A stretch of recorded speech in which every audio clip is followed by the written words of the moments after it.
प्रतिनिधित्व प्रणालियां ये कितने प्रकार की होती है? ये 3 प्रकार की होती है। कितने प्रकार की होती है? ये 3 प्रकार की होती है। अगर हम इसको समझें तो 3 भागों में बांट सकते हैं। एक तो होती है बहुमत प्रणाली, एक होती है पूर्ण बहुमत प्रणाली, एक होती है आनुपातिक प्रतिनिधित्व प्रणाली। कितने प्रकार की होती है? 3 प्रकार की होती है। एक होती है बहुमत प्रणाली। कौन सी? एक बहुमत प्रणाली, एक पूर्ण बहुमत प्रणाली, एक होती है आनुपातिक प्रतिनिधित्व प्रणाली। कौन सी होती है? एक होती है आनुपातिक प्रतिनिधित्व प्रणाली। 3 प्रणाली होती है। एक होती है बहुमत प्रणाली, दूसरी होती है पूर्ण बहुमत प्रणाली, तीसरी होती है आनुपातिक प्रतिनिधित्व प्रणाली। ये 3 प्रणालियां होती है। अगर प्रतिनिधित्व प्रणाली की बात करें तो ये 3 प्रणालियां होती है मुख्य तौर पे। तो ये बहुमत प्रणाली क्या होती है? सिंपल तरीके से समझे, बहुमत प्रणाली क्या होती है? जिसमें जिसको ज्यादा वोट मिल जाए, ज्यादा वोट मिल जाए, वो क्या होगा? बहुमत प्रणाली में आएंगे। जिसको ज्यादा वोट मिल जाए वही विजेता घोषित होगा, वही जीत जाएगा। इसमें क्या होगा? इसमें आधे से एक ज्यादा, अर्थात जिसको 50% प्लस 1 वोट मिल जाए वो क्या होगा? वो विजेता घोषित हो जाएगा। लेकिन इसमें क्या होगा? इसमें यह होगा कि इसमें एक कोटा का सूत्र प्राप्त करना होता है। एक कोटा का सूत्र होता है, एक कोटा प्राप्त करना होता है।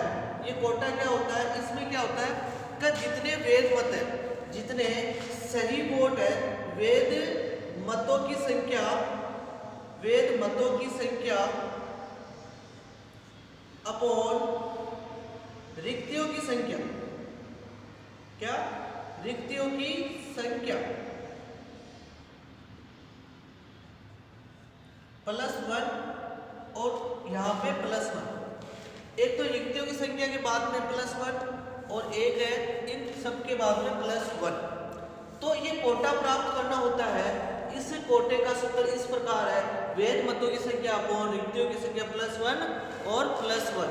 जबकि पूर्ण बहुमत में क्या होता है? इसमें 50% +1, आधे से एक ज्यादा जिसको वोट।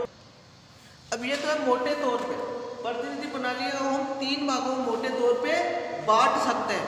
प्रतिनिधित्व प्रणालियों को हम 3 भागों में बांट सकते हैं। एक तो होती है बहुमत प्रणाली, इसमें जिसको ज्यादा वोट मिल गए, जिसको ज्यादा मत मिल गए, वो क्या हो गया? वो विजेता घोषित हो गया, वो जीत गया। लेकिन इसमें क्या होगा?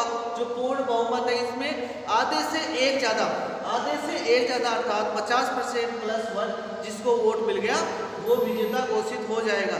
जबकि जो ये आनुपातिक प्रतिनिधित्व प्रणालियां है, इसमें क्या होगा? इसमें एक कोटे का सूत्र प्राप्त करना होता है।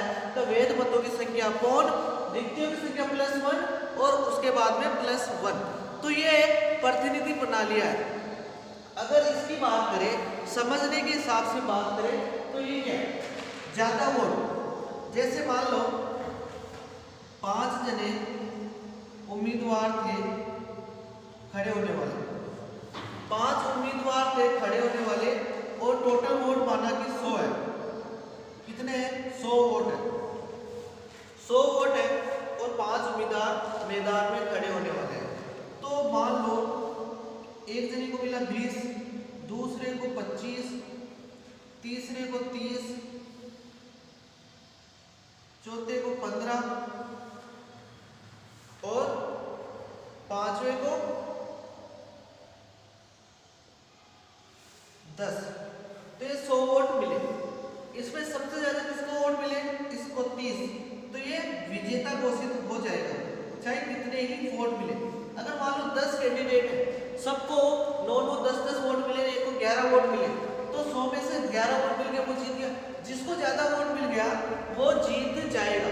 लेकिन यहाँ पूर्ण बहुमत प्रणाली में ऐसा सिस्टम नहीं है। ऐसे मान लो कि 5 उम्मीदवार है और सबके वहां पे उम्मीदवार है और टोटल वोट देने वाले 100 है। तो इसमें क्या होगा, इसमें ऐसा होगा कि किसी को 25, 30, 25, 25,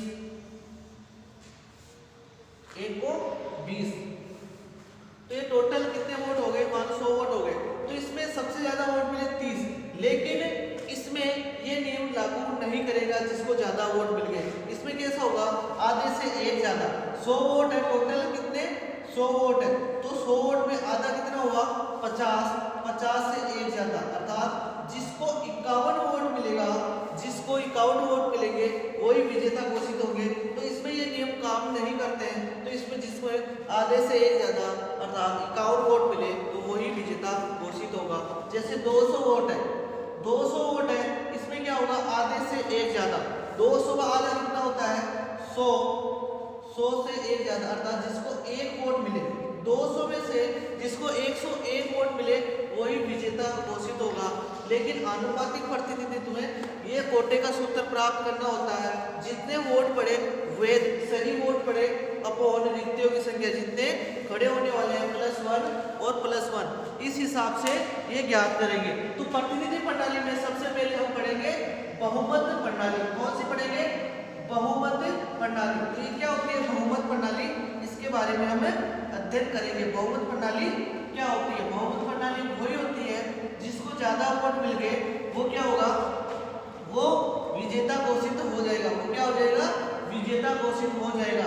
चाहे कैंडिडेट को 5 वोट ही क्यों न मिले, सबसे ज्यादा वोट, अगर किसी को 5 वोट ही सबसे ज्यादा है, अगर वो जीत गया, ज्यादा वोट है वो जीत जाएगा। इसमें बहुमत प्रणाली। लेकिन पूर्ण बहुमत में क्या होता है, पूर्ण बहुमत में यही होता है आधे से एक ज्यादा, कितने, आधे से एक ज्यादा, तभी वो विजेता घोषित। प्रतिनिधित्व प्रणाली की पहली प्रणाली है बहुमत प्रणाली। कौन सी है, बहुमत प्रणाली। इसमें क्या होता है, जिसको ज्यादा वोट मिले वो विजेता घोषित हो जाएगा। बहुमत प्रणाली में होगा जिसको ज्यादा वोट मिले वो विजेता घोषित हो जाएगा। इसको समझने के लिए बहुमत प्रणाली 3 प्रकार की होती है। इसके अंतर्गत क्या होता है, बहुमत प्रणाली में क्या होता है, इसमें क्या होता है, जो उम्मीदवार सबसे अधिक वोट प्राप्त करता है वही विजेता घोषित होता है। इसमें 3 प्रणालियां, इसमें कितनी 3 प्रणालियां, इसमें 3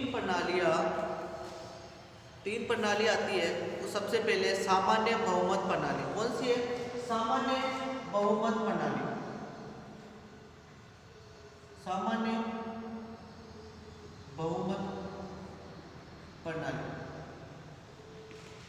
पहली कौन सी है, सामान्य बहुमत प्रणाली। इसमें क्या होता है, इसमें जिसको ज्यादा वोट मिल गए वो जीत जाएगा।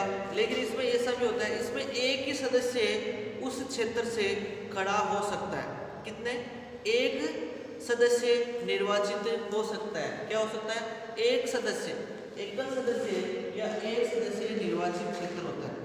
एक सदस्य निर्वाचित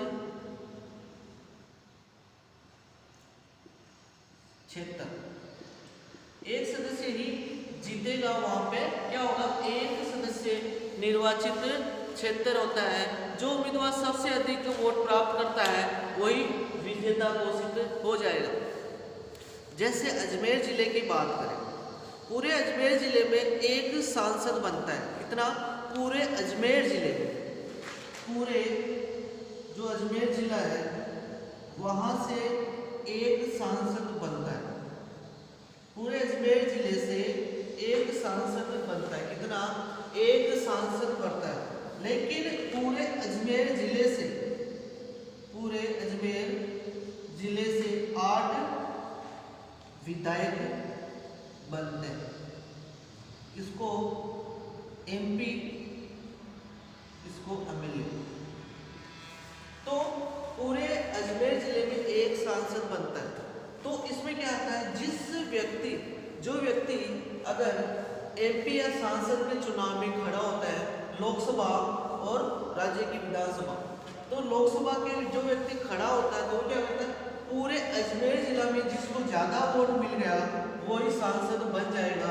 जैसे वर्तमान समय में अजमेर, पूरे अजमेर जिले के सांसद है भागीरथ चौधरी। कौन है? भागीरथ चौधरी है। जबकि पूरे अजमेर जिले में 8 एमएलए हैं। कितने? 8 एमएलए हैं। तो इन चीजों को भी ध्यान में रखनी होती है। कैसे? एकल ये वो जो सामान्य बहुमत प्रणाली, इसमें क्या होता है, एक सदस्य ही निर्वाचित हो सकता है। पूरे अजमेर जिले में एक ही सांसद बनेगा। जो पूरे अजमेर जिला है उसको भागों में बांटा गया है। इसमें 8 एमएलए बनते हैं। तो इनके जो क्षेत्र होते हैं उन क्षेत्रों से एक व्यक्ति ही चुना जा सकता है।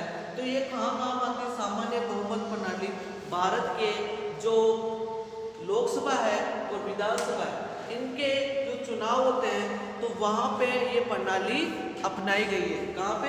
भारत के जो चुनाव होते हैं लोकसभा और विधानसभा, वहाँ पे सामान्य बहुमत प्रणाली अपनाई गई है। कौन सी प्रणाली अपनाई गई है? सामान्य बहुमत प्रणाली। इस प्रणाली को अपनाया गया है। इसमें एक व्यक्ति ही क्या होगा? इसमें एक व्यक्ति ही निर्वाचित होगा। क्या होगा? एक व्यक्ति ही इसमें निर्वाचित होगा। तो बहुमत प्रणाली में हमने पहला पढ़ा सामान्य बहुमत। इसमें क्या होता है? इसमें सिर्फ एक व्यक्ति ही निर्वाचित होगा। कितना? एक व्यक्ति ही निर्वाचित होगा। दूसरी है सीमित मत प्रणाली। दूसरी कौन सी है? सीमित मत प्रणाली। पहली कौन सी? सामान्य बहुमत प्रणाली। कौन सी थी? सामान्य बहुमत प्रणाली। ये कहाँ पे लागू होती है? भारत के लोकसभा और विधानसभा में। अब है सीमित मत प्रणाली। इसमें क्या होता है? इसमें बहुसदस्यीय निर्वाचित क्षेत्र आते हैं। इसमें तो क्या होगा? इसमें एक व्यक्ति ही होगा। एक व्यक्ति ही उस क्षेत्र से जीतेगा। इसमें क्या होगा? इसमें बहु क्षेत्रीय निर्वाचन क्षेत्र। इसमें बहु निर्वाचन क्षेत्र होते हैं। इसमें बहुसदस्यीय निर्वाचन क्षेत्र होते हैं। बहुत सारे सदस्य वहां से निर्वाचित होते हैं। कहां से? वहां से निर्वाचित होते हैं। बहुत सारे सदस्य यहाँ से निर्वाचित होते हैं। इसमें क्या होता है? सीमित मत प्रणाली में इसमें बहुत सारे सदस्य वहां के निर्वाचन क्षेत्र से आते हैं। लेकिन जितनी सदस्य रिक्तियां होती है, जितनी सीटें होती है उससे एक कम स्थान पर उम्मीदवार अपने दल से खड़ा कर सकता है। मान लो जैसे 10 सीटें, कितनी? 10 सीटें। क्या है? 10 सीटें। तो क्या होगा? इसमें दल के हिसाब से क्या होगा? दल के हिसाब से होगा। इसमें जैसे 10 सीटें हैं तो 10 सीटों में क्या होगा? इसमें 10 में से 9 व्यक्ति 9 सीटों पर ही क्या करेगा? 9 सीटों को भी अपने जो पार्टी होती है, दल होते हैं, राजनीतिक दल होते हैं या राजनीतिक पार्टियां होती है, वो क्या करेंगे? इनमें अपने व्यक्ति खड़ा करेंगे। इसमें क्या करेंगे? दल के हिसाब से खड़ा करेंगे। तो जितनी सीटें होती है, जितनी रिक्तियां होती है, जितनी सीटों की संख्या रिक्तियां होती है, उससे एक कम सदस्य खड़ा करेंगे। तो क्या होगा? जैसे 10 सीटें हैं तो 9 सीटें पर क्या करेंगे? दल खड़ा करेंगे। क्या करेंगे? जितनी सीटें खाली होती है उससे एक कम स्थान पर ये क्या करेंगे? जो पार्टियां होती है, दल होते हैं, अपने उम्मीदवार खड़ा करेंगे। जैसे सीटें हैं 10, उसमें से खड़ा कितना करेंगे? 9 ही दल उम्मीदवार खड़े करेंगे। जितने दल होते हैं, जितनी पार्टी होती है, उम्मीदवार खड़ा कर सकते हैं और उतने ही वोट मतदाता दे सकते हैं। उतने ही वोट क्या देंगे? मतदाता दे सकते हैं। अर्थात मतदाता भी 9 वोट देंगे। जितने व्यक्ति खड़े होंगे उतने तो ठीक है, लेकिन वोट भी जो वोट देने वाले हैं वो कितने देंगे? 9 वोट देंगे। लेकिन जो मतदाता है अपना वोट अलग अलग उम्मीदवार को डालेंगे। सभी को नहीं, अलग अलग उम्मीदवार को डालेंगे। इसमें मतगणना होती है वो किसके? दलीय आधार पे या पार्टी के आधार पे होती है। जिस दल को सबसे अधिक वोट प्राप्त होता है उसी उम्मीदवार को सारे विजेता घोषित कर दिया जाता है। अर्थात जिस पार्टी को ज्यादा वोट मिले उसकी सीटें जीत जाएगी। अर्थात 9 जने इसके जीत जाएंगे। एक उम्मीदवार द्वितीय स्थान पर आए उम्मीदवार को चुन लिया जाता है। जो एक उम्मीदवार बचा वो जो द्वितीय स्थान पर है उसको चुन लिया जाता है। इसीलिए क्या कहते हैं? इसीलिए इसको ये सीमित मत प्रणाली कहते हैं। ये कौन से देश में प्रचलित है? तो ये मेक्सिको में प्रचलित है। कौन से? मेक्सिको में ये प्रचलित है। कौन से देश में प्रचलित है? ये मेक्सिको देश में प्रचलित है। उसके बाद में है बहुमत प्रणाली का अगला है एकल असंक्रमणीय मत प्रणाली। कौन सा है? एकल असंक्रमणीय मत प्रणाली। एकल असंक्रमणीय मत प्रणाली ये सीमित मत प्रणाली की तरह ही है, ये इसकी तरह ही है, लेकिन इसमें क्या होता था, इसमें जितने उम्मीदवार होते थे उससे एक, जितनी सीटें खाली होती थी उससे एक कम, मतलब 9 सीटों पर पार्टियां अपने उम्मीदवार खड़े करती थी।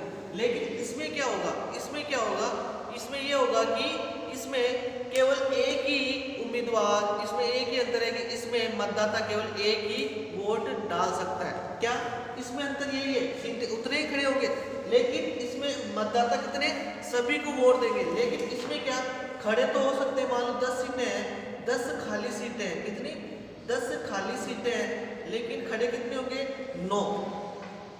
9 जने खड़े होंगे। जो उम्मीदवार है वो कितना वोट देगा, वो एक ही वोट देगा, वो वोट उसका एक ही होगा। यहाँ पे 9 वोट थे उम्मीदवार के, वो मतदाता के, लेकिन यहाँ पे मतदाता कितने वोट है, एक ही है। ये प्रणाली कहाँ पाई जाती है, ये प्रणाली जापान में पाई जाती है। कहाँ पाई जाती है, जापान में, ये मेक्सिको में, और वो भारत में।